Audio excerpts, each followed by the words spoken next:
Thank you. Fantastic. Okay, that's all good then. So thanks for reviewing those videos, Tatiana. Hopefully that's given you sort of an overview of how to navigate around the system and general usage, etc. So some of what I'll go through with you might be a duplicate of some of those things that you've already seen, but it just means that we should be able to move through everything a bit quicker and a bit smoother if you've already seen all of that. So you'll see on, you can see my screen okay? Yep, you've got all of that, so you can see Redbrick. So hopefully this doesn't look too unfamiliar to you, given that you've looked at the videos. So just as a brief overview for you, these buttons at the top here on the top toolbar are all single click buttons, and they'll generally navigate you off to other areas of the system. So they will change this large space where I've currently got a whole list of matters. They will generally change that screen to something else, or they'll load as a pop-up over the top to view something different. So if I click on the new matter one, for example, that pops up over the top with a separate window. The blue toolbar below is controls this area of the screen, and it changes to be in context to whichever button we've clicked at the top. So when I'm in the find screen, I see things here such as the ability to edit the client or change the status of a matter. But when I'm in the document screen, for example, that will change to be able to produce a new document, etc. So that one changes to be in context. Below that, we generally see filters. If we're in a document screen, we might be able to filter documents, or from this screen, for example, we can filter to just see matters for certain fee earners. What's important to remember about these filters here is they are referred to as sticky filters, and they're going to hold. So if you set a filter to say, I just want to see matters for a certain fee earner, then even if you close down Redbrick and go back in, it will still be filtering to that particular scenario that you've selected. All that means is if you try and search the system and you're not finding a result, it might be because you've got a filter applied at the top. If you say got a filter applied to say you just want to see all active matters and the file you want is actually at a quote stage, then that can change what you see in the system. You can always reset these filters back by clicking the reset just here below. Okay, and that'll pop everything back for you. Down the left-hand side of the screen, you'll see the client for the matter that we're currently working on, so that'll be at the top, and then below that we'll see the matter or the file that you're currently working on. Okay. Down at the bottom of the screen, you'll see a series of icons, and these are notifications and alerts that you can get for the activities that you either need to carry out in Redbrick, so tasks that need to be done, or it might be for new instructions that have come into the system, search results, things like that. And you'll see that I've got a couple that have actually popped up as a reminder of things that I need to do just there in the right hand side, and you can decide which things you like to pop up. There's some alert settings that you can have in place, so if you're getting pop-ups that you don't want to see and you're not getting things pop up that you do want to see, let us know and we'll help you adjust those settings. Okay, so I'm on the find screen currently, so this is the one with the magnifying glass at the top, and this enables me to see a complete list of all of the matters in Taylor's system. You see there's a lot in here, and the first thing that you'll notice in the list is that some of them look slightly different. So I've got some orange ones in here, I've got some black ones, and then I've got some ones with a line struck through them. So that helps me identify the different status that the case is at. So when it's at quote status, it's going to be in orange, and when it's at black, that means it's been activated in the system. And when it's got a strike through on the text, that means that it's been cancelled. So normally it's proved abortive, or there's a reason that it's been cancelled off in the system. Okay, so that enables you to see it quite easily. You can search this system to find the file that you want to work on. So this area of the system, the find screen, and it's what I tend to use to search the system. But I know for Taylor's, they use the quick search because you've got our Insight accounts integration. So I'm going to show you both ways of searching the system, and then you know sort of the complete package, and then you can choose which one is the right fit for you doing the job day to day. So if I was searching this because I want to go off and find a test file, I'm going to search in the client area. Okay? I can actually search in any of these columns or in multiples of them. So I'm going to do in client, and I'm looking for Mr. Test. So I'm going to put in an asterisk, which works as a wild card. Have you seen that before anywhere, Tatiana, where you pop an asterisk in to get a broad set of search results? No, that's fine. All you need to do is, if you're searching any of these parts of the system, pop an asterisk at the front, and then put in the name. So what this does for me is it finds the client with test in their name anywhere. So it doesn't matter whether it was a hyphenated surname or whether it was their middle name, it's going to return me a result. So it's just always going to give you the broadest set of search results. That being said, as you will see here, that I've returned at the bottom 199 search results. So that's a lot. You're not going to want to sit and scroll through all of those to find the one that you want. So you can also search by description. So if you know something that's in the description, for me, I'm going to look for a property in Oakham. Hopefully that's going to return me a result. There we go. And you'll see that by searching in both of those, I've now narrowed my search results down to 8. So I've got something much more concise. Yeah. Okay. You can actually search this, this screen as well using the accounts reference just over here in this column. So hopefully you'll have one on your screen for accounts reference. That's going to be your insight reference. Now, I don't actually have an insight integration set up on here because I'm not an insight user. So that's the only limitation of me sharing my screen out to you. But you will see in your list a series of insight accounts references. So you can search by that in here as well. That's always going to return you the most accurate set of search results. Okay, so I'm going to use let's go with this one. I'm going to use this purchase file here. So all I do is double click it, and then everything on the left hand side is going to change to be in context of that file that I'm going to be working on. Now this one's actually had a note put against it. So it's an important note that's been flagged on it. So that means whenever I go into this particular client, I'm going to get a note that pops up on the screen to tell me something that I need to know. And the example given on this test file is that this client works nights. So that means that it always pops up and it's visible whenever you go into it. So you might not see it on a lot of files, but you might see it on a few where something needs to be brought to your attention. When I click OK, it will just allow me to go into the file. I'm just acknowledging that I've seen that note there. Okay. So when the file loads, everything now down the left-hand side is in relation to that matter. And you'll see that I've got a task list that's now loaded on the screen. Okay. Before we move on, any questions about the find screen that we just looked at? Oh, all good. No? Okay. So there is another way that you can go off and find your files, and I think it's one that you'll probably use quite a lot, and it's our quick search. And you can get to that from the file button at the top. Yeah. There's one here that says quick search, but you'll see it's also got a keyboard shortcut next to it that is Alt and S, so a really easy way for you to load it up on screen. If I do that one, just loads as a pop-up, and this enables me to search by numerous criteria. So you might have seen this already, but it means that I can search by the accounts reference. So if I know that insight reference, I can just type it in here. I can also choose to search by the client name or by the matter address.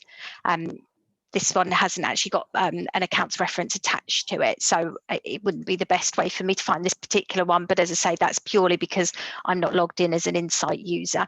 But all you do is type in any reference that you might have. Just go with that and 5626 and click search. And because there's only one, it's loading this one straight up for me anyway. But otherwise, if it returned multiple criteria, it would show me that on screen, and then I could select the one that I want. Okay, so that's your other way of searching. So have a play around with that and check what works for you. I think most people at Taylor's use that quick search option. Okay. Well,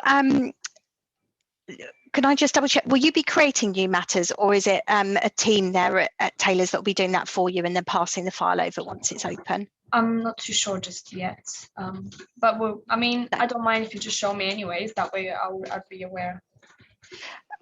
What we'll do is we'll go through all of the rest of the system, and then we can always have a look at the file opening process, or if it's something that's going to be something you'll be doing, then we can always pick it up separately if we need to. No problem. Okay.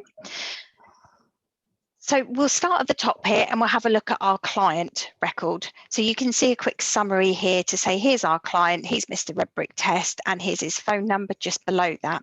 So it's just some quick information that I can see. If I do the drop down next to his name, you'll see that there's a secondary person also in the list, Mrs. Redbrickina Test. So if I flick it to her, if she had a phone number stored against her record, that would be visible for me. Just saves me having to go into the entire client record to view some information.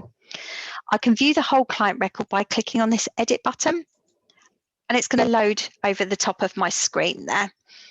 Just a moment, there it is. So now this is all of our client information. So the first thing at the top here is it tells me that the client is Redbrick Test and Redbrick Test, so it's in their joint names. Okay.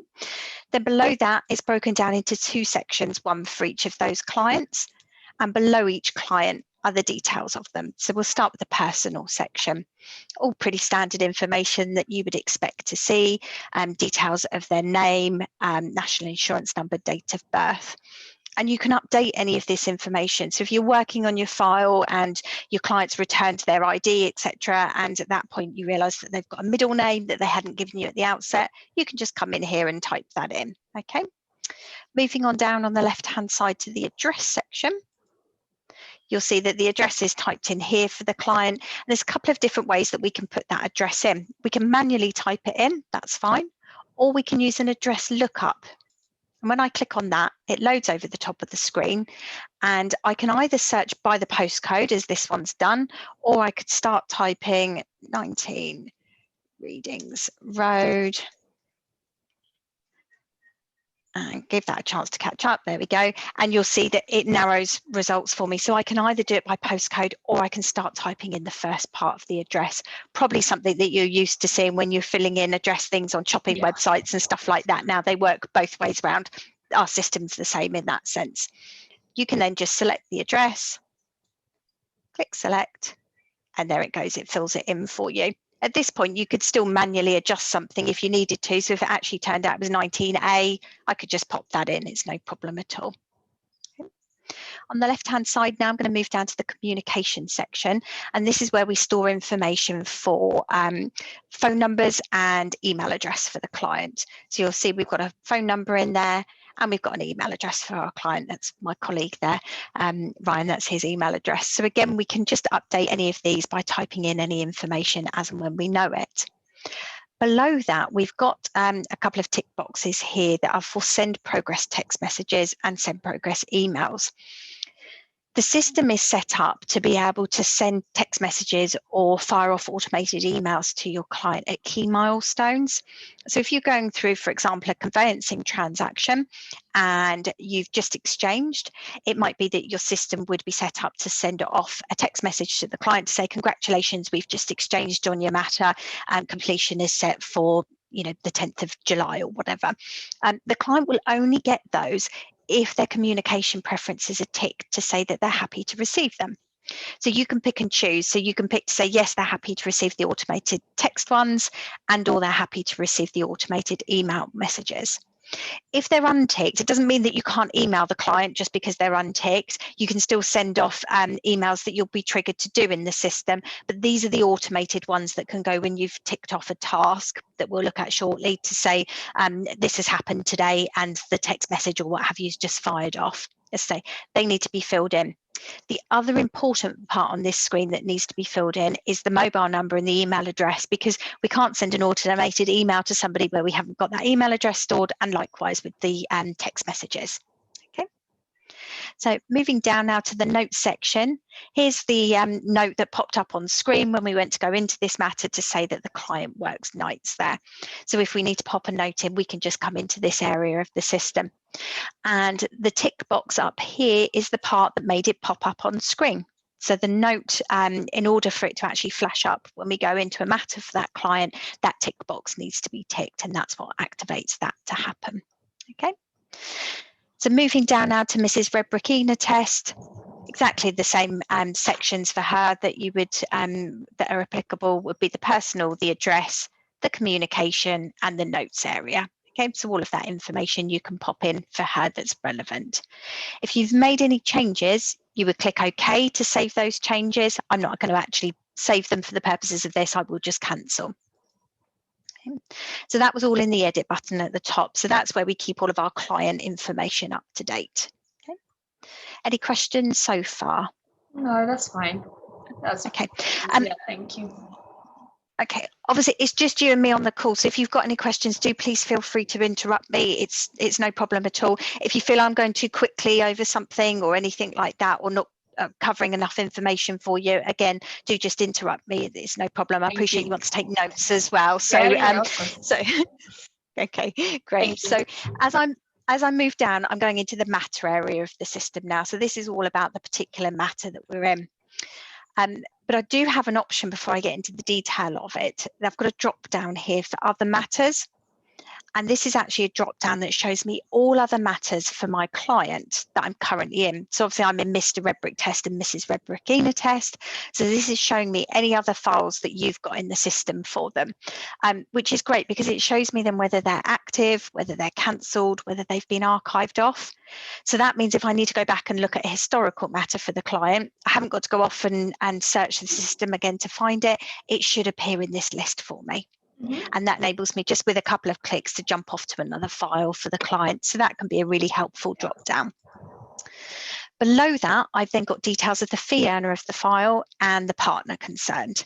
So if I needed to change that during the course of the transaction, it's moving off to a different team or a different fee earner, I would just select someone else from the drop down. At that point, the system would confirm that with me. It'd say, you're changing the fee earner, are you sure you want to do that? And you would just need to say, yes, I'm okay with that. I'm actually going to jump back round to this email to drop down a little bit later, if you don't mind, because we'll look at this as part of, sort of the documents and when we look at how we generate emails and things to the system. So I will loop back round to that one. I'll skip over it for the moment. Below that, we've got our orange summary screen, and this basically sets out the information for us that's we sort of might immediately need to know about our file. So it's telling us that it's a purchase work type. And in brackets, it's actually telling us the status of it. So if it was at quote stage, the very early stages, in brackets, it would be telling us that it's a quote. If it's just been activated, then it would be telling us that it's an active stage. This one, because it's a test file and we've played around with it, is actually at the stage where it's already completed. So it means it's moved into that post-completion stage. So you can easily see what stage a file is at by the information that's contained in the brackets.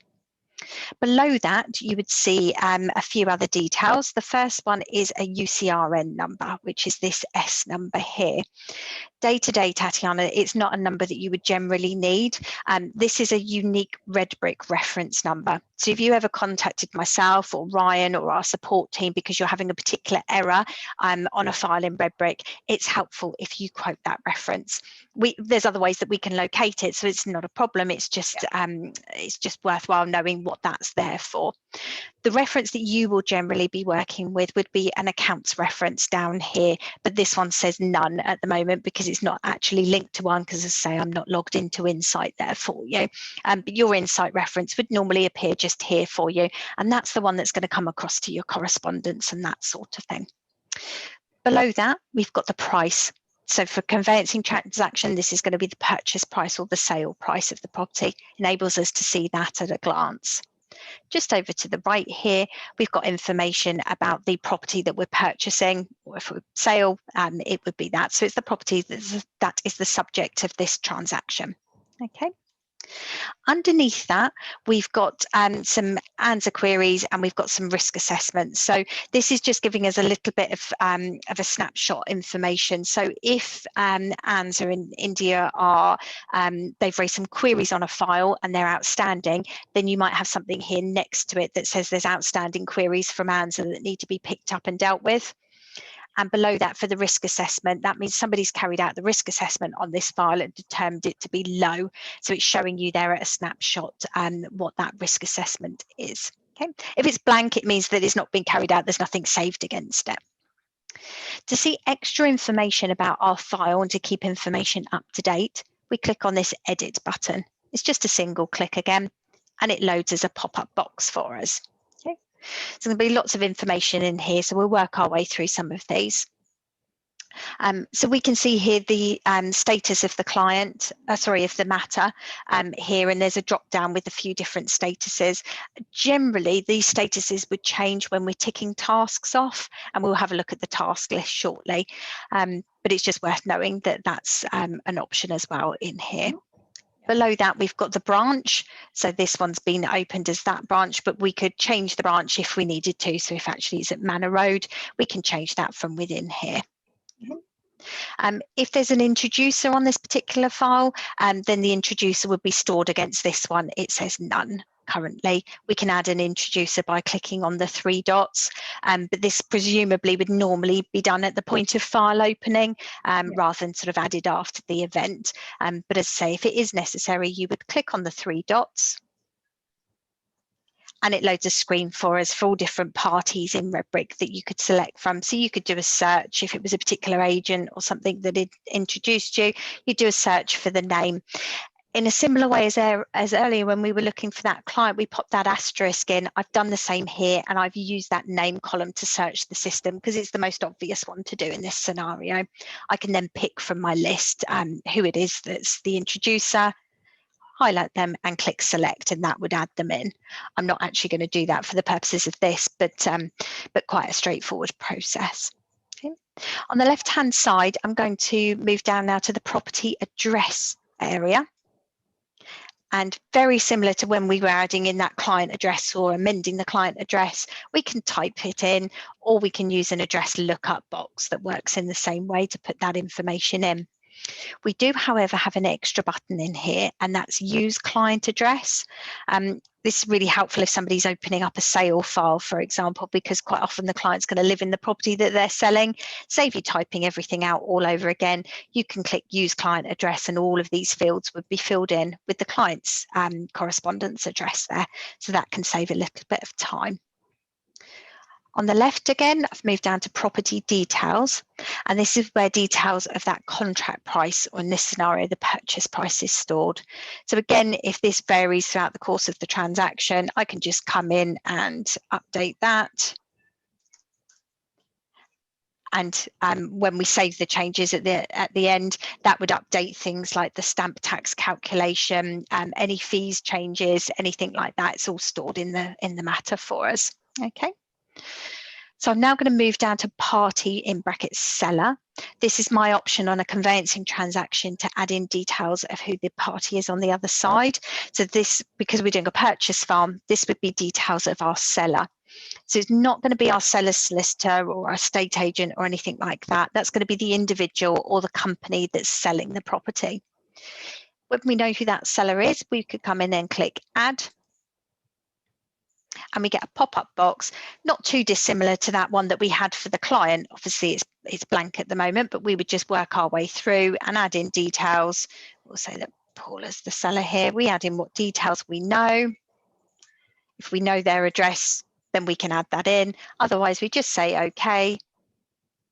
And the system will do a conflict check at this point. This is our opportunity to go through and check any similar references to Paula Cooke in the system to determine whether there might be a potential for a conflict.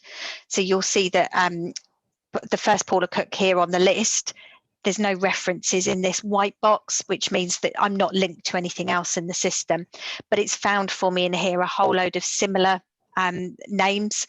Obviously, a lot of these aren't actually going to be relevant because I'm not Paul, I am Paula, but you can have a scroll through. If you find any in the list that are similar that you think you need to check, then you just click them in blue and you'll see here that then it tells you how they're connected. So this one's saying, well, Paul Lucas Solicitors is another party on this particular file. This helps you then ascertain whether that might actually be a conflict, and then you can follow your internal conflict procedures to check with someone what you might need to do in that scenario. But assuming I'm going to go through the list, there's no other Paula Cookes in here, so I'm confident at this stage that there is no conflict, which means I can click OK here at the bottom. And it will say, are you sure there are no conflicts? I'm sure in this scenario, so I can say yes.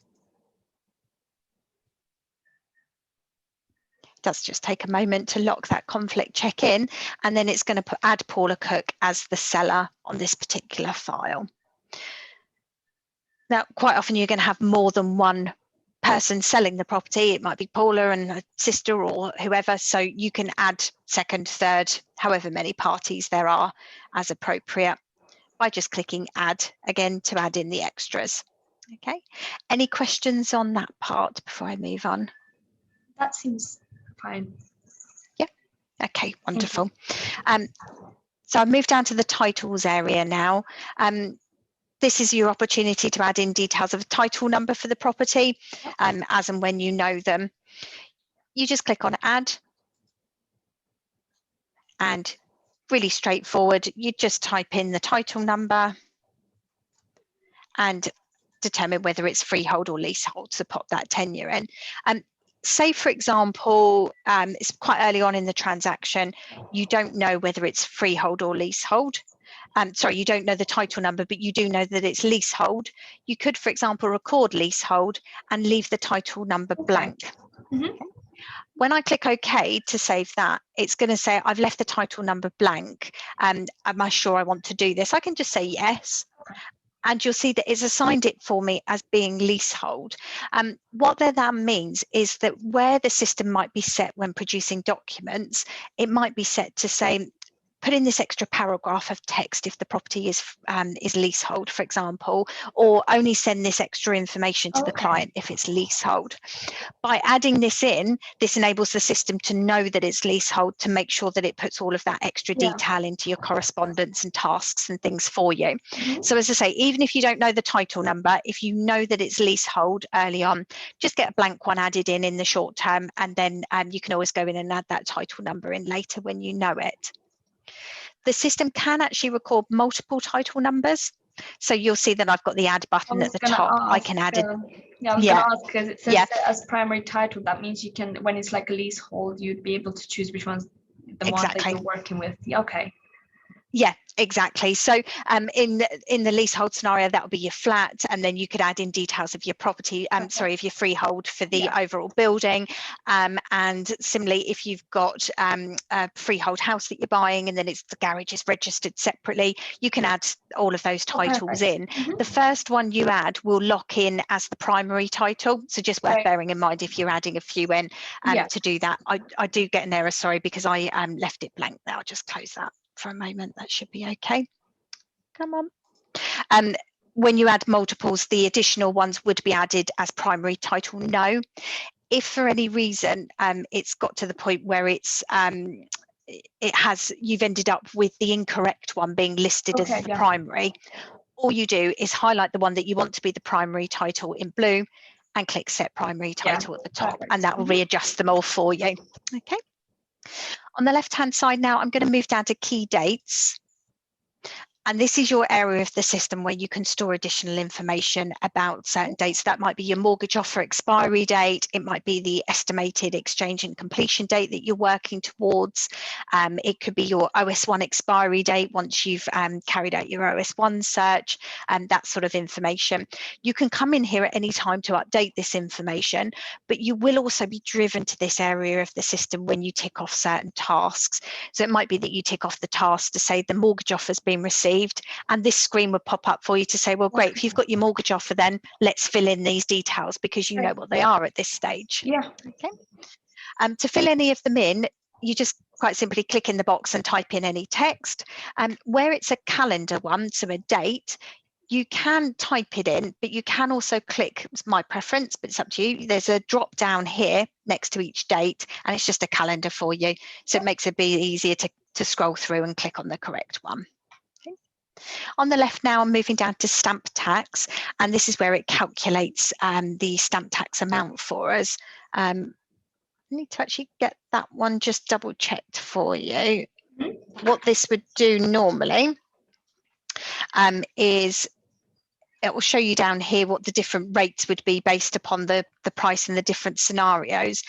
If any of the scenarios apply, for example, that it's a first-time buyer, you would click that, and when you click OK, all of the SDLT amounts would update accordingly for you. Okay, I expect there's still processes for you to clarify the SDLT on the government website and do a printout and that sort of thing, but you can keep this information up to date because it helps populate the billing screens and things in Redbrick to produce all of your documents. Perfect. Additional info as I move down, this is where we can put in details if there's a gifted deposit. And again, this is the sort of area of the system that you would be driven to if you tick a task to say that a gifted deposit applies. Okay. Just moving through the last few ones down here, we've got an AP1 checklist. So this is an area of the system that can come in and tick off to see what's applicable before producing the AP1. the quote and invoice record. So this is where there's been the original quote can be added in, and then later on the total invoiced amount. So these are some of Taylor's own internal procedures. So where these are applicable, hopefully your colleagues there will be able to assist you with the right timing on filling this sort of information in. Okay. Same with any notes for the accounts report. And then down here, we've got the ANZA queries and the risk assessment. So what I was saying about on the orange screen here, it's summarised for you whether there were any outstanding queries for ANZA and whether that risk assessment had been carried out. In the risk assessment area, here's our one that was done, which is low. If I double click that, it shows me here we were just testing something, but it's it's an opportunity to put a note in and to adjust the risk level accordingly. So you can add in that risk assessment when the time's right. And if there were any outstanding queries from ANZA in here, ANZA would have clicked add to pop in details of what all of those queries were. So again, you could click on those to have a look and see what's pending and what needs to be dealt with for ANZA to be able to continue their work. Okay. Whenever you make any changes to this, to lock them in, click OK. And that updates everything. So in a moment, our price should change from being that £1,001 to the 995,000 that I changed it to. There we go. Okay. Any questions so far before I move on to the task list? No, I think I've got everything down. Thank you. I appreciate it's a lot of information to take in a relatively short space of time. Yeah. So it might be that you don't even have questions. Sorry, I was just saying it's kind of similar with what I used. It's just the whole system is a bit different, but in terms of adding details and everything like that, yeah, that's pretty simple for now. Thank you. So the concepts are all the same. It's just finding where to put the information in. Navigating your way around. There might be questions that come off of the back of the train, not immediately, but in the coming days and weeks. If there's anything I can help with, just give me a shout, and we can always run through. Yeah, we can always run through bits. It's no problem. Okay, so we're on to our task list now, and you will see that there's different colours on the screen for our task list. So we've got some of them are in red, and they're essentially pending. They're ones that need to be actioned. We've got some in orange. These are classified as being ANZA tasks, so offshore ones. So they're ones that are carried out offshore rather than onshore. And then you'll see down here, we've got a green one, contract pack received, and that's because it's actually been completed. It's one that's been ticked off, so it goes green when that's happened. So when we've got a task to work through, I'm going to just cherry pick out a few different ones. So obviously, normally you would be starting at the top and working your way down through that, but I'm not necessarily going to go in chronological order because I want to show you a couple of different things in here. When I tick a task off that has no icon to the left-hand side, it will tick it, make it green, and it will add in a completed date over here to show the date that that was done, and it will pop in your initials as the user that completed that. Okay, that's as much as what happens actively here on the screen for you. Okay, if there is no icon on the left hand side, you are marking something off to say something's been done, but things don't start flashing up on your screen expecting you to carry out additional actions. You're recording something onto the system. Okay, all of the ones with icons next to them on the left-hand side are actively going to do something when you tick it off. So it might be that it's going to produce a document for you, or it might be that it's going to take you to update some information, such as that mortgage offer area in the system, or it might take you to the billing screen to keep that information up to date, or it might take you off to a website. So there's lots of different actions that can happen when you tick a task off. And sometimes it might just be one action that pops up. It's one document and it closes down and that's done. But for others, it might do multiple things. It might take you to an area of the system first to update information. Then it might produce a document for you. And then it might take you to a website to go off and do something else. So some tasks will have multiple things against them. So we will start with let's go with the bank details by text here. This one's got a mobile phone icon next to it. So basically when I tick it off, it would send a text message to the client with the bank details. This one up here, the cancelled one, has a green tick next to it in a circle, these ones tell me that this one's going to change the status of the case. So if this one's cancelled because it's proved abortive, for example, if I tick that off, it's going to change it to being a cancelled matter in the system. I'm not going to actually do that one because we don't want to cancel this file. We then won't be able to work on it. So we'll leave that one open. But same down here with the file activated and instructed, this one's got two icons stacked over each other. One of them's the green circle with a tick, so that's going to activate our files, taking it from a quote status to an active status, and then it's also going to produce a document for us. So I'm going to do a document one down here, and I'm actually just going to jump down a bit because I want one that's just one sole document for a moment. When I tick this task, I'm going to get a new document window that loads on my screen. Did you see this in the videos that you looked at? Okay, so it shouldn't be too unfamiliar then. So when we do a new document against a task, the system's already decided for us who we should be writing to and what letter we should be sending. So at the top here, it's already said we should be writing to the client, and down here in the list, it's already selected the letter to say this is the one we should be sending. Okay. So if I'm happy with that at this point, I can just go off and produce my document. However, before I do that, particularly the first time I write to the client, I'm going to want to check some extra information in here. I probably want to check how my envelope is addressed on the letter. Am I addressing it to Mr. R Test, or do I want to address it to Mr. and Mrs. R Test? How do I want to address my envelope? Below that, we've got the dear. Do I write to my client as Dear Red, or am I writing to them as Dear Mr. and Mrs. Test? And I can overtype any of these, or from the drop downs here, I can select some pre-selected ones. Really up to me. Okay.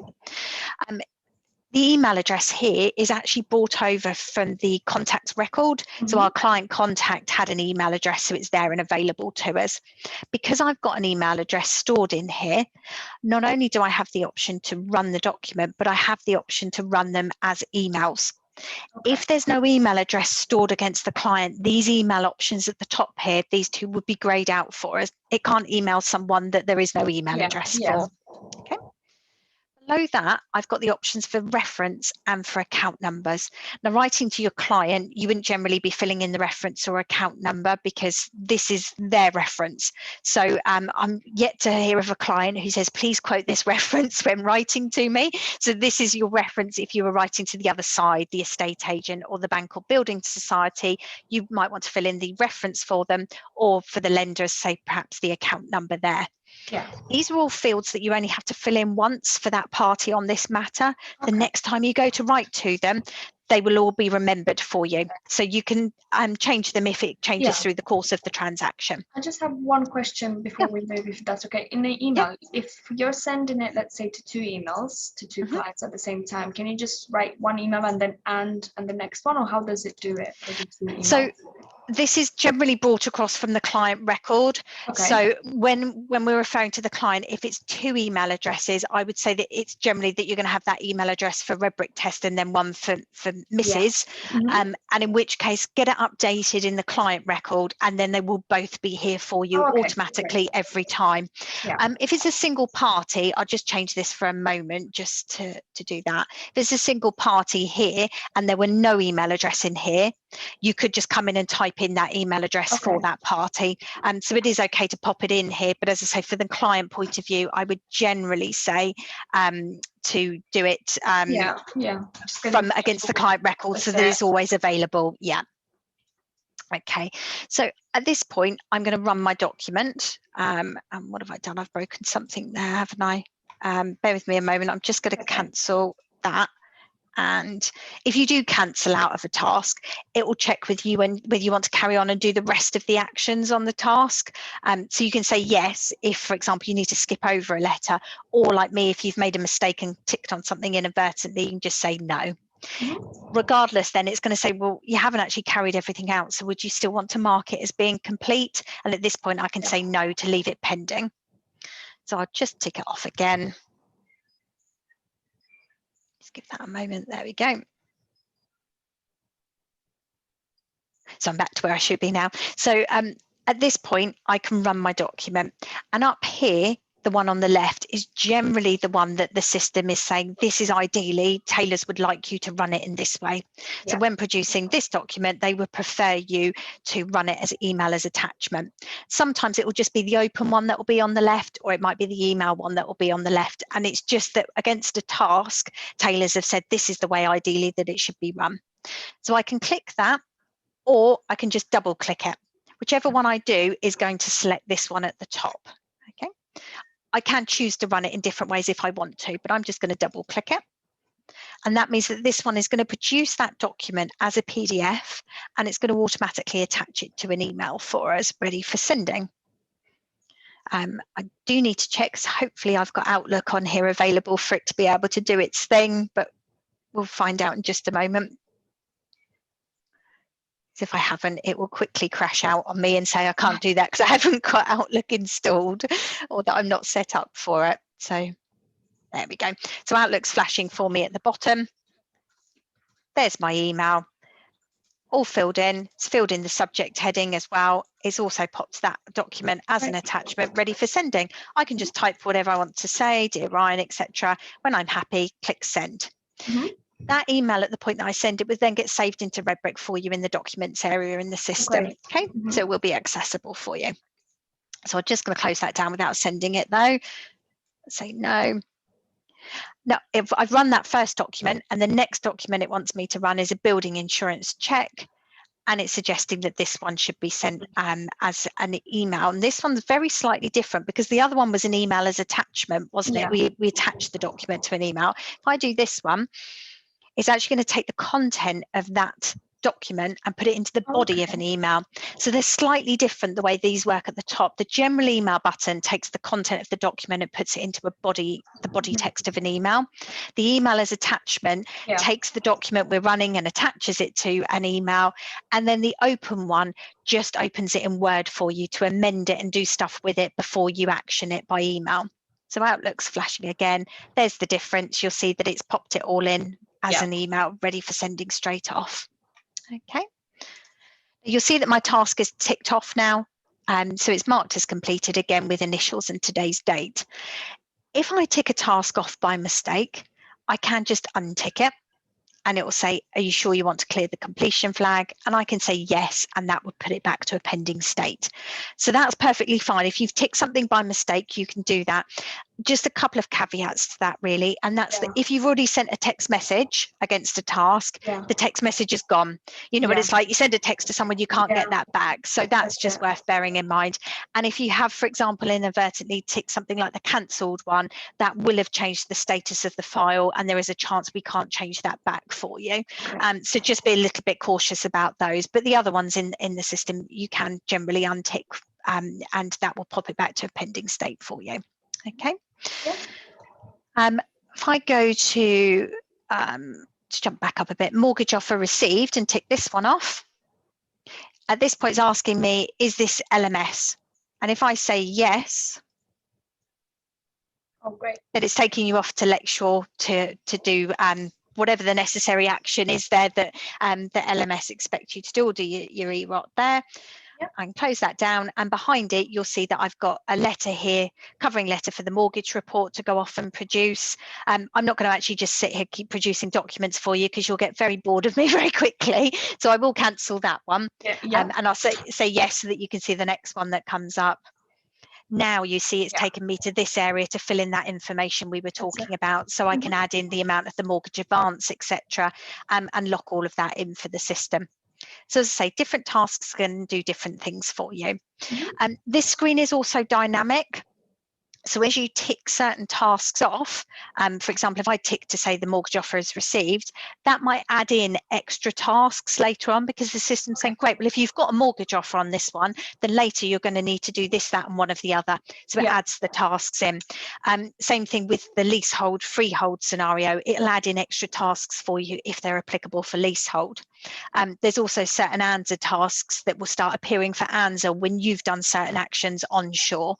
So just worth knowing that this task list will change for you as you're working through it. Okay. If you come across a task that isn't applicable for this transaction, let's say, for example, management pack received, You do have an option to set this task as not required, to say for this particular matter, we don't need to do that. And if you right click, you'll see that I've got one on here that says set as not required. So that's my option to do that. And it will strike through this particular task for me and grey it out. It does also pop your initials on the right hand side to show who it was that did that. It's a way of the system saying, well, actually, this is the person that did this action. And it just shows that someone made a conscious decision that this particular task wasn't required on this transaction. Okay? Even if you set something as not required, if later it is required, you can still tick it off and it will go off and action it for you in the usual way. And it's still the right click. Still the right click. Yeah. Right click is your friend throughout Redbrick. Yeah. Any of the screens like this, on the document screen as well, that we'll have a look at in just a moment, right click is the one that gives you all of the options. Yeah. So really good place to go when you're saying, what can I do with this? Yeah, okay. So you just set it as pending, back to pending. Yeah, or you just, or just go straight away to tick it off. Perfect. You can do that as well. As soon as I tick it on a left click, it would go off and action it. I'll just do that for you so you can see that happen. Also in the right click option, if I wanted to assign a task to somebody, if I said, well, this isn't a task for me to do, I need to send this offshore or something like that. If I right click on it, I've got an option here to assign the task. And at this point, I can assign offshore's a group of users. So I would go to the group and select ANZA from here, for example. I can also select other users, but if you were assigning something to ANZA, you can do that from there and click save, and that would send that off to ANZA to do. I won't do that, or Prashant or message me and say, well, you know, what are you playing at, Paula? so I'll leave that one alone. But that's how you can assign some tasks over to them if you need to. Okay, and they'll go orange once they've been assigned. So like these ones up here that are automatically assigned to ANZA, if you assign something manually, it will go orange for you. Okay. Any questions about tasks before we move on? So if I want to see the documents that were sent, do I just have to double click on the ones that, like, to the previous one, documents up there? Okay. Yeah, so we're going to move to the documents. Yeah, so anything that you produce from Redbrick that's a document will get saved automatically for you in this documents area. So you can then come in here at any time to have a look at what's taken place. And it's also your area of the system to produce an ad hoc document. So where you want to do something outside of a task, you want to produce, say, you know, a blank letter to the client, or you want to email something to the client that's already been produced and is stored in here. This is the area of the system that you would come to. So you will see in here, we've got a lovely long list of documents, and that's purely because this is a test file. So there's going to be lots saved in here, a lot of it irrelevant, obviously. But you can easily see everything that's listed against a matter. And down on the left-hand side, where appropriate, it's got an icon for you to tell you if it's a Word document or a PDF. Or down here, we've got one with a green circle, and it's a pound sign in the green circle. So it's telling me it's a financial document that was produced. So it's just stuff that you can see at a snapshot there. The next column over is telling us who the sender is. So that's the person in Redbrick that produced the document normally. So I'm Mr. Super Administrator today, which is why it's saying that. But you'll see ANZA admin, when they've been doing their testing, it pops their name in next to it. Next to that in the column, it's telling us who the recipient is. That's going to be your client. That's going to be your solicitor on the other side, your estate agent, anything like that. Okay. Moving over, it then tells us the subject or the name of the document that we produced. So earlier we produced the buildings insurance check document and the authority to exchange. So it's telling us the name, the initials of who created it, and the date and time of when they were created. Okay. These columns along the top are actually customizable, so you can tailor them to suit you. Tatiana, you can order them. By default, you might want to click on this time button to get them so that the triangle looks like this for you, a pointed down triangle. This is going to have your most recent ones at the top for you, okay? But you can click on any of the columns to sort them by that column. And if you want to add any extra columns in, simply a right click on any of the grey areas of the column and a left click on column chooser. And then I'll just drag this up so it's a little bit easier to see. There's columns in here that I can choose from. I've already got on here the ones that I might want, but if you're missing any columns that you might want, you just click them and drag them up and they get added in. If you've got any columns up here you don't need, and you've got any irrelevant ones, such as ones to do with time recording, you can just grab them and drag them down. You'll see I've then got a cross. When I let go, it just disappears. Okay, so that's an option for you. Any of these documents, I can open them just by double clicking. So if I need to go back in later and amend something that I've already run. Okay, thank you. Yeah. There it goes. It loads that document for me, loads it back up for me to amend. If I add in any text, when I go to close it down, it'll pop up saying, do you want to save changes? Yeah. If I say save, that's it. That's all saved for us. Okay. Other than that, there are a whole load of actions that I can do with the documents that are listed in here. And if I right click on this, you'll see that there they all are. So this is where I say right click is your friend in this scenario when you're working out what you might want to do. So I won't go through each and every one of these with you. I'll cherry pick out a few that I think might be helpful for you to know. We'll start with the print document one. That is a default print. So think of that like your file print. If you do a default print from your computer, it might send it to the printer behind you, black and white, tray 1, file copy paper, and single-sided. Yeah, exactly. So that's what that print would do. If you want to do your print macros and extra sort of print options, print in colour and those things, you'd need to open the document up to do that. We've got email 2 down here. This will enable us to email the document that we've run and saved here in the document area to any of the parties in Redbrick that are attached to this matter with an email address against them. So we've got our client in there, we've got our agent, we've got a solicitor, etc. I just pick the party and I get a quick pop-up to double check with me who I'm emailing it to and the subject heading. At that point, I click create message. And Outlook will go off and do its thing as it did earlier. It will flash at the bottom for me and I will have a blank email ready for sending to my client with that attachment already saved up for me, ready to go. Okay. If I want to do multiples, I can do, are you comfortable with a control and click and a shift and click on your screen to select multiples? Yep. So I can do multiples and do a similar thing, go to email 2, and then it would attach all of them for me. Okay. So I went to email 2. That's always going to do the default print. Default print is going to do the default file type. So we're in a Word document. It's going to send it as a Word document for us.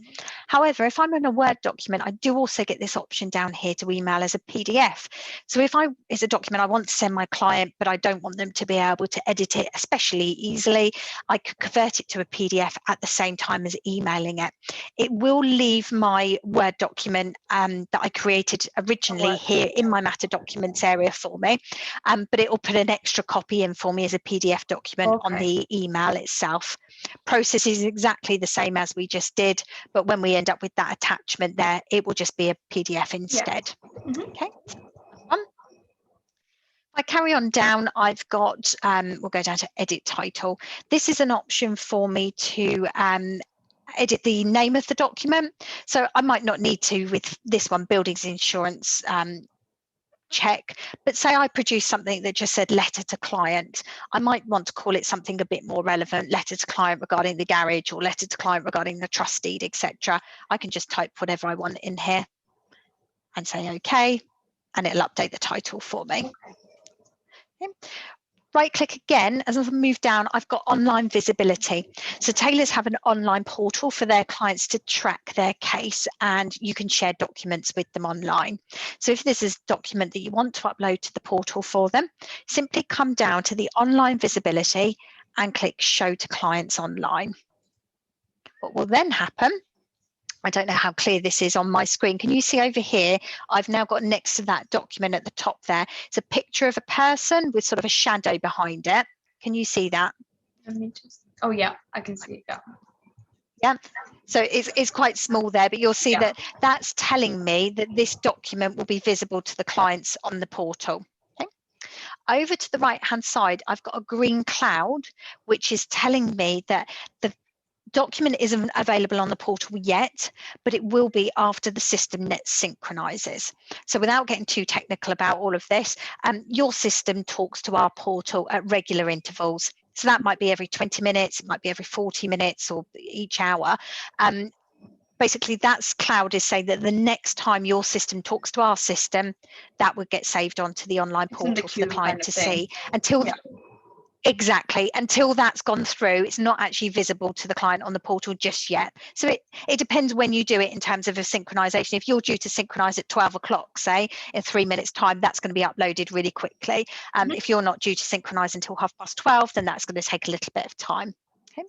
Once it's on the portal, the client can then view it, and you should have, here we go, you can drag your columns around to suit. So how would you know if yeah, so it'll go to it would go to a solid green cloud. At the point that it's a solid green cloud here rather than a green outline, that instantly tells you. And while you're getting used to those sorts of things, you can just hover over it, and then you'll see that you get a little pop-up that just tells you. So this one says will be available online. When it's gone to the solid green one, it will say is available online or what have you. So it'll help you determine what's going on there. I've also got this column here. Oh, and I've just sorted by the wrong thing there, clicked on the wrong thing. Right, I've got this column here that tells me has not been viewed. And this is actually really quite helpful. Once you've got a document on the portal and the client's viewed it, it will tell you whether it's been viewed on the portal. So just because it's gone on the portal doesn't mean the client's actually looked at it. So this column will help you determine who's viewed it. Now, if I want to remove something from the portal, I just right click again, go back down to my online visibility, and this button is essentially a toggle button. So I just click it again to remove it. And you'll see that that person's disappeared and the cloud's disappeared. So that means it was removed from that portal queue instantly. Because it hadn't been uploaded to the portal, it was able to come off the portal straight away. If, however, it had already got onto the portal, please bear in mind that it wouldn't actually remove it from the portal until the next synchronization. So there could be a little bit of delay there. If you've got something you need to remove from the portal more urgently, there are ways that we can assist you with doing that, but I won't get into that level of detail today. So if that situation ever arises, give us our support team a call and we can get that sorted for you. Thanks. Okay. So that's the online visibility down here. A little bit further down, we've got the delete button. So if we've inadvertently popped something on here, we can delete it off of our system here at Taylor's. Okay, so those are sort of the key things here on terms of how to do your documents. Now that's working through ones that already exist, but if we want to create a new document from scratch, we've got a new document button at the top here. And very, very similar to when we did it against a task, it's just nothing's been pre-selected for us. So we say from the top, which party do we want to write to? And then from down here, we select the document that we want to run. Okay. We can scroll up and down this list where you've got quite a long list, and particularly where you're getting familiar with the system. You might want to use this search templates button here, because if you were looking for something to do with Exchange, for example, you can just start typing in Exchange and it's going to narrow those down for you. So that might be quite helpful. At that point, you just choose how you want to run this document. Do I want to open it in Word? So that is a Word document that I can sit and amend and type and everything before it's sent? Do I want to put it straight into the body of an email to this party? Or do I want to produce it as an attachment straight away to go on the email? Now, this one, the email as attachment that we looked at earlier, is great if the document that you're running doesn't need amending in any way. So ones that can be produced from the system that don't require any manual intervention at all, because of course it's attaching it to the email straight away. So information sheets, forms, things like that, perfect. But if it's a letter that you know you need to type some information into before it's sent, then you're going to want to open it in Word or pop it into the body of an email so that you can manually amend it before you actually hit send. Okay, so have a play around with those and work out which ones are the right fit for the template that you're running. Okay. Down here, we've got this use digital letterhead button. I don't know whether you saw this on any of the videos that you run, but if I tick that and say use digital letterhead, when I then click open to open the document in Word, it's going to actually apply all of Taylor's branding. So it's going to put that header and footer onto the document for us. Great if you're going to be sending something off by email, because it puts all of the branding information on. I do need to just change the view there. There we go. So that's how it would run for you. So that's the digital letterhead. Also, from this screen, we've got an option up here to preview, and you might find this really helpful. If I click this one, I was going again, to it's a ask how toggle. do you preview stuff. Yeah, there you go. Yeah. Yeah, so you can turn this on and off to suit you, but when you've got a long list of documents and many things are called very similar things, it enables you to scan through the list and find the one that you want, save you having to open up every single document on the screen to find the one that you want to amend, and just click preview again to turn that one off. Okay. Okay. So we've looked at emailing documents from here as attachments, and then we've looked at producing a new document and putting the body and text of a letter there into an email. But say you want to just send a blank email to your client from Redbrick, you've got this email to button on the left-hand side. Very, very similar to the other processes. You just select from the list here who you want to email. So I'll go with our client again. I get the same pop-up that we saw earlier, just confirming for me the information. I click create message. And at that point, I get Outlook flashing for me again in just a moment. And it's exactly the same as earlier. It's just that this time there's no attachment on it. Okay, but what this means is that that email that we send gets saved into Redbrick for us. So you've got a complete record in Redbrick. Yeah. So that's why we do it generally from this screen, the email too. Okay. If I've got something in Outlook or somewhere else, let me try. I don't know if I have anything in Outlook, if I'm perfectly honest. Let's open it and see. If you've got something in Outlook that you want to get into Redbrick, so you've had an email in from your client and you want to get it in there, then we have a drag and drop feature. Okay. So from within your inbox, you can grab the email there, drag it down to Redbrick, drag it up, and you'll just part way up the screen is fine. Let go. And it'll add it into the list. Now it does add it in on the date and time that you receive the email into your inbox, not the date and time that we drag it in. So Ryan had sent that email about 2 years ago. So it's going to be very far down my list. I've got an option to assign it to a folder. So in Redbrick, if you want to assign any documents to folders, you can. If I say yes to this, you see I've got an option to add a folder. And from within here, I have a wonderful long list of folders, but I can just say, for example, this was something to do with compliance. I can type in compliance and then say OK, and that would put my email into the compliance folder. Okay, so if I say close to that, if I didn't want to do a folder, I could have just said no to that. I'm just going to go down and find that email so you can see it. There it is at the bottom there. Okay, so it's saved it in for us. I will just delete it because I'm not too sure what that was. The important thing with the drag and drop is making sure that you're in the correct matter in Redbrick.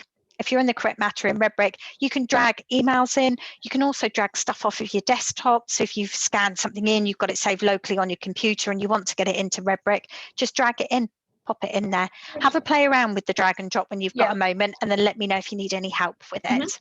Okay. Adding folders after the event. So if we want to say add a couple of these to a folder, same process, just collect them together, right click and go to folders.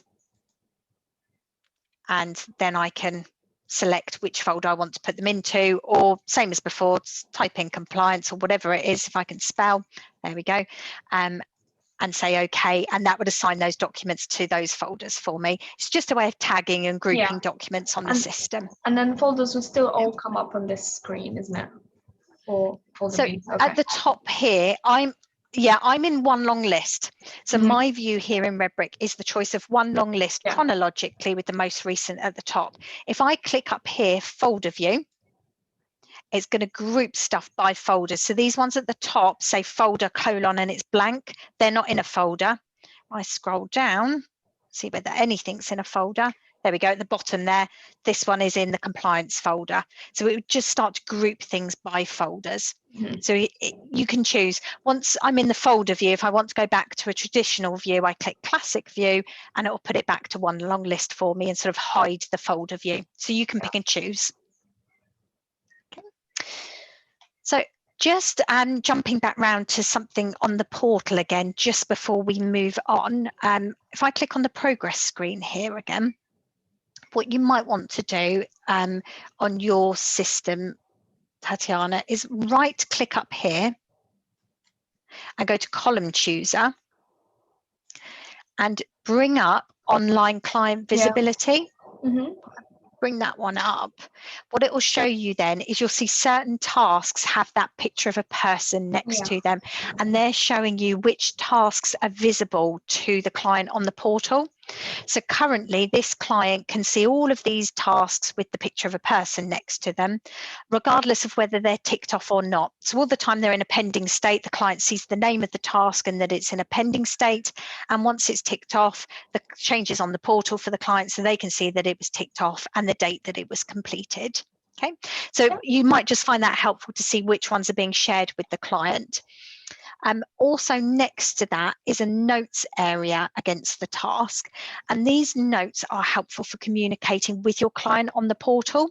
So these notes are shared with the client, but an example might be, I don't know, what have we got?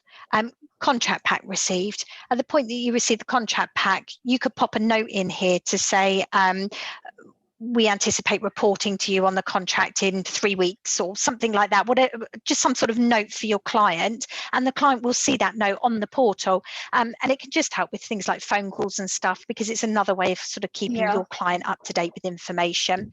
So just worth knowing, we say that the notes area down here in Redbrick, they're notes for your client, not about your client or the transaction. Think of them as ways of communicating with your client, so don't pop anything in there that you wouldn't want your client to see on the portal. Okay. How are you doing for time, Tatiana? Because I think we were booked in for about an hour, but I appreciate that it's quite a lot that we're running through here and we've gone over on time. Are you okay to keep going? I'm okay if you're okay.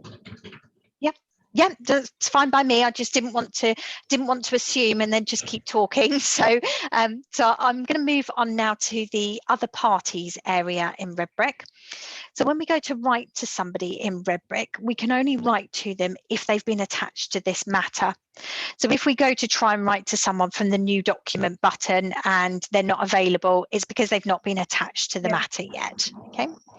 We can add them to the matter by clicking on other parties. And we get a list of those parties that are already attached to this one. If we need to add someone else, we click on the add button at the top, and then we select the party type. So if we needed to select solicitor on the other side, we would just click that one, and we're going to get a lovely long list of solicitors that tailors have ever communicated with on the other side. I imagine these days there's a lot in here, so the chances are that the law firm's going to already exist. I'll just start typing something in. We type it in, locate them in the list, and select. If they don't appear in the list here for any reason, you can add a new one by clicking new, and you would type in the company name up here. So this would be the company name, and I can't type. And you can type in details of sort of the generic phone number and email address for them. On the left-hand side, go to address and use the address lookup to find the address for them. Okay. In terms of adding in things like the specific email address for the matter you're working on, you would generally do that against the new document area for that party. So if I'd put in here info@companyname.co.uk, but on the actual file that I'm currently working on, I want to write to michael@companyinfo.co.uk.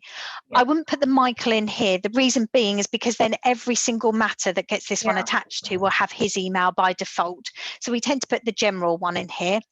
Once I've added the party into my list and I go to write to them, I can then adjust that email address from, instead of being the info@ to the Michael@ by going in here and changing this one.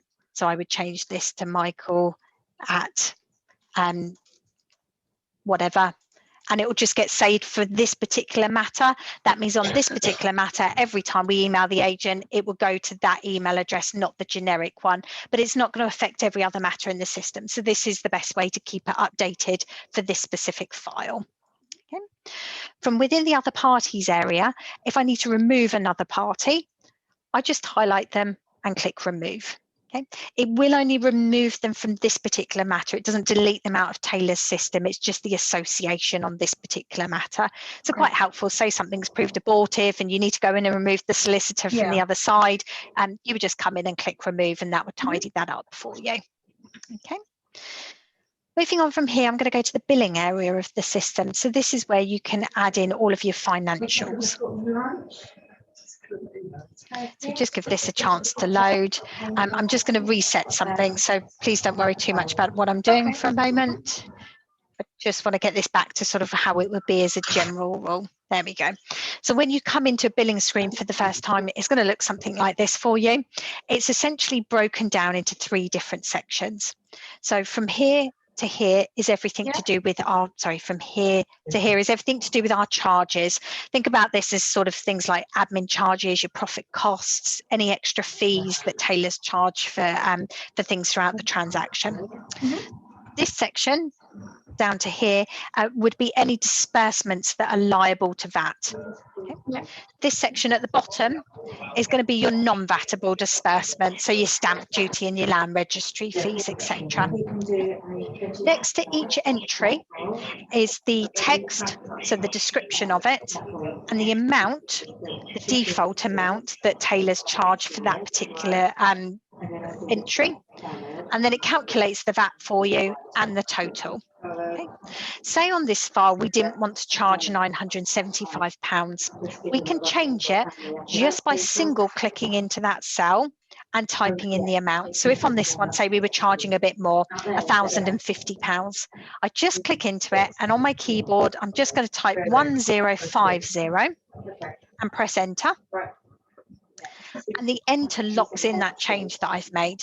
So really important to remember when you amend the billing screen, just press enter and you'll see that it updates it for me. It then adds in the VAT and totals it all together for me. Okay. If there's anything in here I don't want to charge, say for example, I don't want to charge the SDLT completion fee on this one, I don't need to go in and delete everything. All I do is go into the B column here, the 175, type 0 and press enter, and that zeroes everything out. Your documents are set to say don't bring across anything that's a 0 entry, so it'll only bring across something with an entry of a penny or more for you.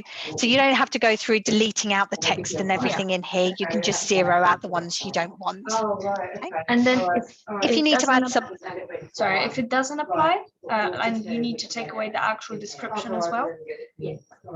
Nope, you can leave the description in, just zero it out, and then that won't come across to your bill or completion statement for you. Okay, so if anything that's a zero should.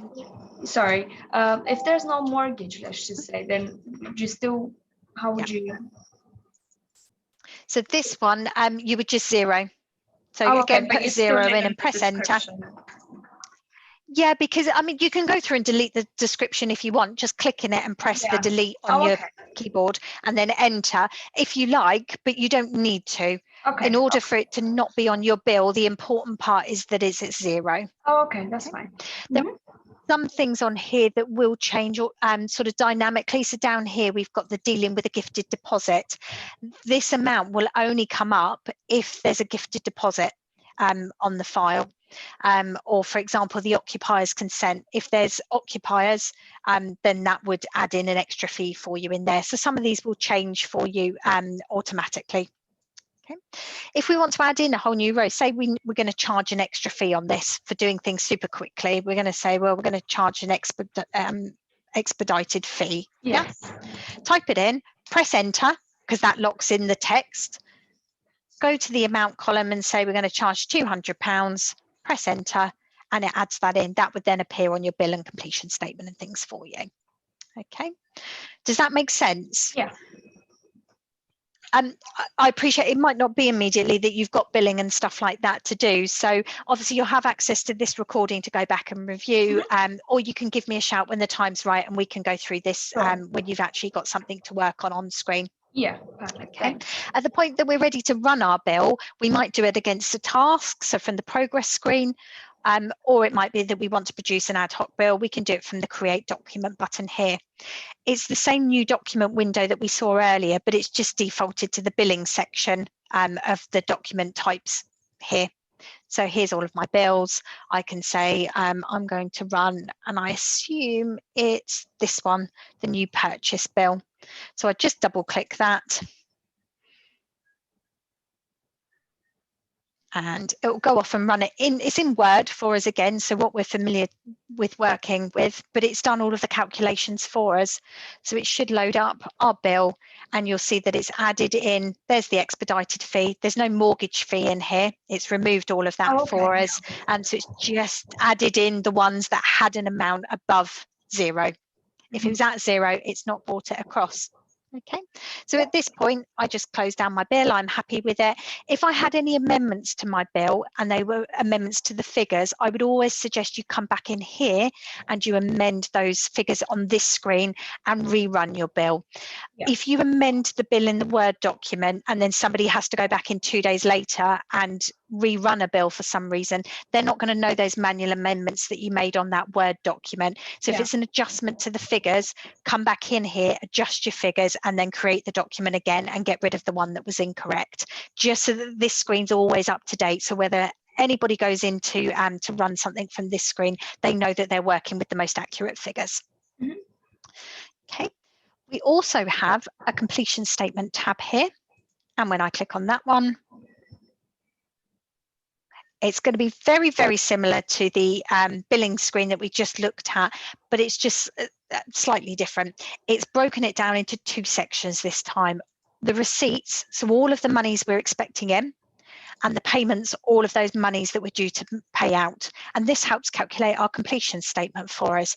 So some of these, I'll just reset it just to be sure that it's at a neutral point, because we might have played around with this previously. There we go. So some of these figures will have been filled in automatically for you. So you'll see here that it's already filled in the purchase price that's due to be paid as a payment out. And up here, it's filled in for us the net mortgage advance that we're expecting in. And that's been taken from the edit matter section. In there, we had that option when we got our mortgage offer to fill in the amount of the expected advance. So it means that it's already filled in on this screen for us, ready for producing our completion statement. So that can be quite helpful. But at this point, we could say, well, we've received monies on account at the beginning of the transaction. We got £500. So same as the bill, we just click into the cell once, type 500, press enter. If we received a deposit from the client, say 10,000, type that in and press enter. And all of these figures will start adjusting for me. If I've got any apportionments to pay out on this, just type them in and press enter. And at the bottom, it starts calculating for me the amount of money that either is due in from the client or that we're going to need to pay back to the client later. All the costs and disbursements are brought across from the Our Costs section. So once we're happy that we've filled in these fields up here and these ones here, all we do is click Create Document and we run our completion statement, which is, I will assume it's the one with dates. Oh, sorry. What did I do there? There we go, with dates. So just double click that one. And similar to our bill, it's got some calculations to do. It just takes a moment to run through those, and then it puts it all into a Word document for you. Okay, it must not be that one. I've selected the wrong one there, so apologies for that. It's the dates, so it must be the one without dates that you run. But the concept itself is the same, in the sense that you'll end up with your document here that shows all of those receipts in, all of the payments out that you're making, and then at the bottom here, it's detailing for you that amount that is due in from the client. Okay. Same rules apply as what I said earlier, that if you've got amendments to make, please make those on this screen here and then rerun your completion statement. And just to clarify, the one that you would need from the list here is this one, new purchase statement. Okay. So that's the billing screen. As I say, once you have a go at doing it, give us a shout if there's anything we can help with there. The important thing to remember is to press enter to lock in your changes. Mm-hmm. Okay. Are you likely to be ordering searches yourself from the system? Yes. Yeah. So you can do those against a task. If I go back to the progress screen, just see what we've got in here. Searches applied for. So you would tick off this box here. It might not work for me especially well, so I will just check this. It's asking me to confirm some information in here, which I would do. And then this one's saying a search has already been performed on this matter. Do I want to do another one? It's because it's a test case. Normally, the first question you would see is, do you have monies on account? So you're not going ahead and ordering searches unless you say yes. Okay. Yep. Do you have money on account? Yes.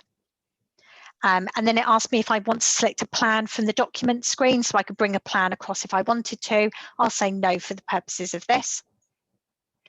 It's then going to take us off to our searches area, which you can then, you'll see it's brought across for us the address, etc. So we can start selecting the local authority and answering other questions to go through and order our searches.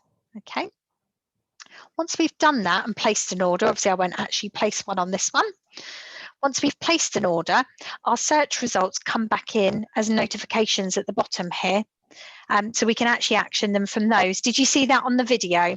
Yes. Yeah, so this whole area of the system is a notifications area for us. So it's that part that keeps us up to date. So when we want to action something in here, we'll have either had that pop-up come up that we can click on, or we can click on the icon itself. And then you'll see here's a nice long list of searches that have come back in recently that need to be actioned. So at this point, I can double click one to load that up to have a look at it, and it will save it into the matter documents area of that particular file on Redbrick for us. Okay. Now, you're probably not going to want to see everybody's search results that come back in.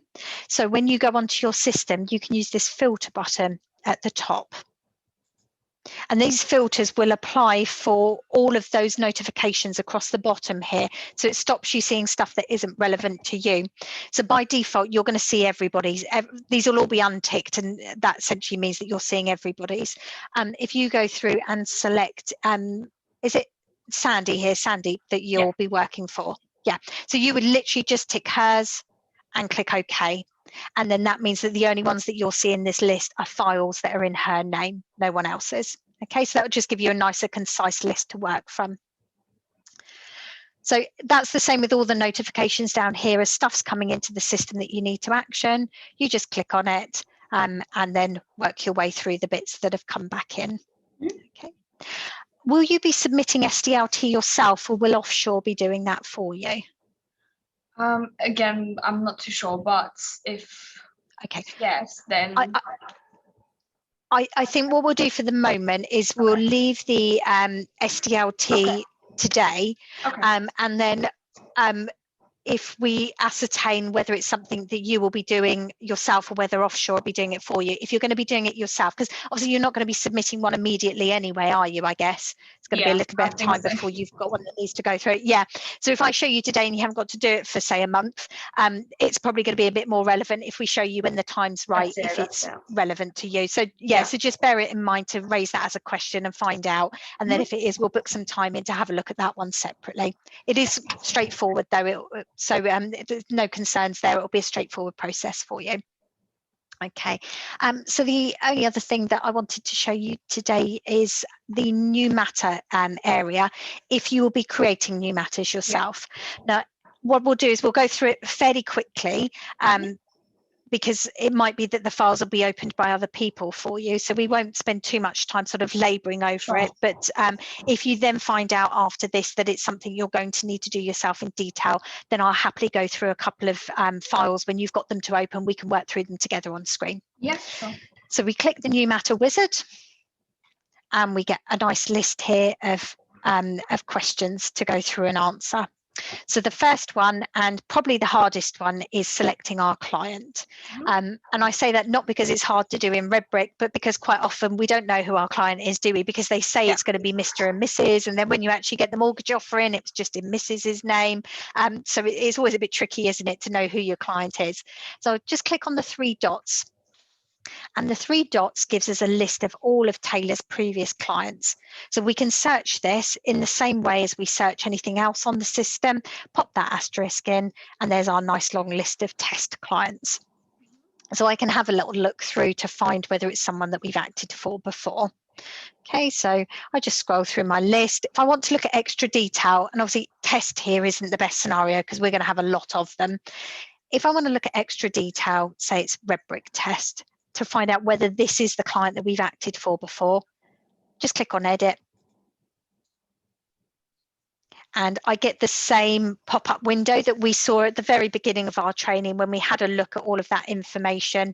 I can come in here and say, is this the same client that I want to act for again? So this one is Dominic test and Redbrick test. So if that's the client I'm looking for at this point, great. Just click select and I can go off and create my client. Yeah. If it's not the client I want, check the next one and see whether that's the client. You know, do I want Donna test and Redbrick test? If I do, wonderful. Leave that one highlighted and click select. If I go through my list and I can't find the client that I want to act for, means Taylor's haven't acted for them previously, click new. And you get the pop-up box to work your way through creating a brand new client from scratch. Okay, so this is always just a brand new client from scratch. You've never acted for them before at all. Same as earlier, go through each of these tabs on the left here. So personal, address, communication, and notes. Add in any of the details that are relevant. You know where to go in and update information for them later. Once you've added that information in, click OK, and that will add them to the bottom of the list for you. If it's in 2 names, so we've added in details of the first one, click this add new contact button. We get a little pop-up box over the top, same questions for second person. I can lock that one in, do it again for the third client. So depending on how many clients you've got, you use that add new contact button. And as you've seen before, they would get added to the bottom of the list. As soon as I'm happy with my client, as I say, click OK, and they would appear at the bottom of the list here, already highlighted in blue, for me to go off and just select them. Okay, so you can have a play around with that if you like when you've got one to do.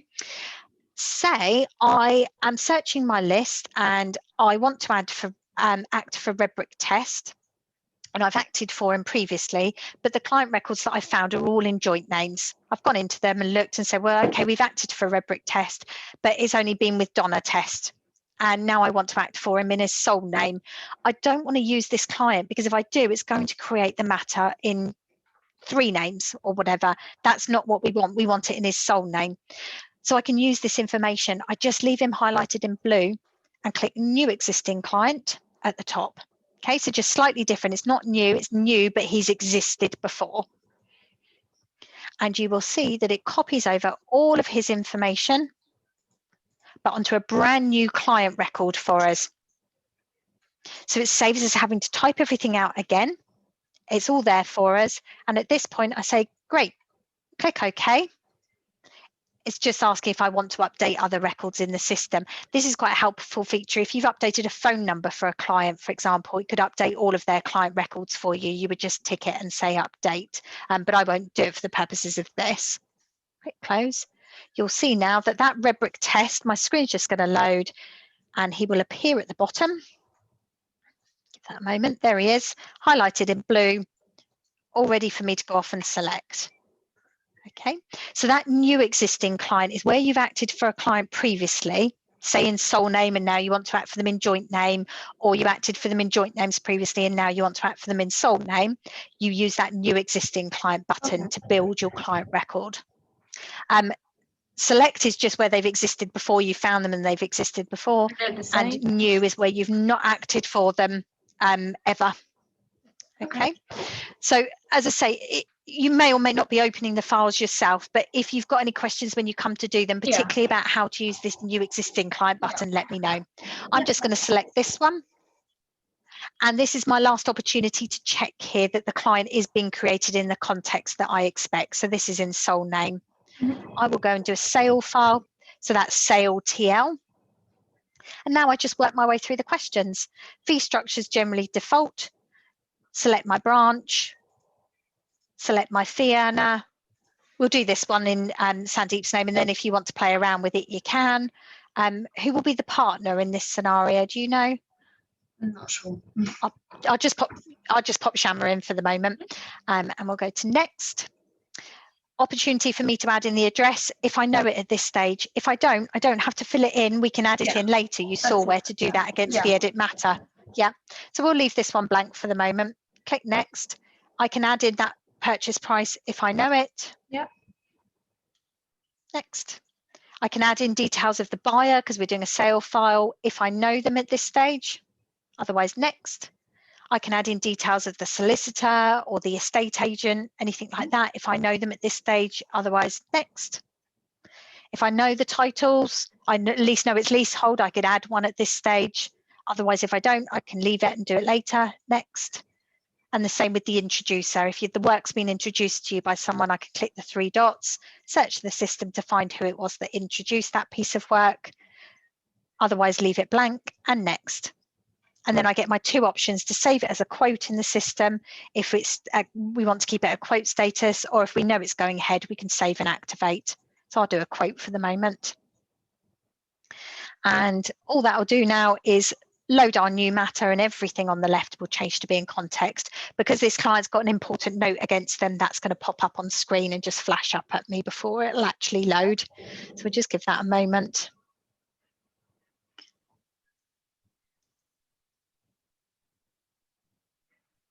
Just in the meantime, if I want to go back to the whole list of clients, I'll just click on the clients, the 3rd tab. Yeah. Or the find one. Yeah, that's the find one. Yeah. So there's my thing that's loaded. Just say okay. Now we're in that test file. Yeah. So we would just click on the find button at the top to go back to our complete list. Now, when we activate our file, so say we'd clicked save and activate instead of quote, or when we are on our progress screen, and we click the one that says, forget which one it is, bear with me a moment. There'll be one in here that says about activating the file. So this one, file activated. The point we do that, the system will pop up because you'll have the integration to Insight. The system will pop up and say, do you want to create this matter in Insight at this stage? Yeah. And there's the option then to push all of that information through to Insight. But as I say, when it gets to that point, if you want some help with that Insight integration, then let us know, and then we can whiz through that one with you. Okay, but that's it for now, unless there's any other questions I can help with.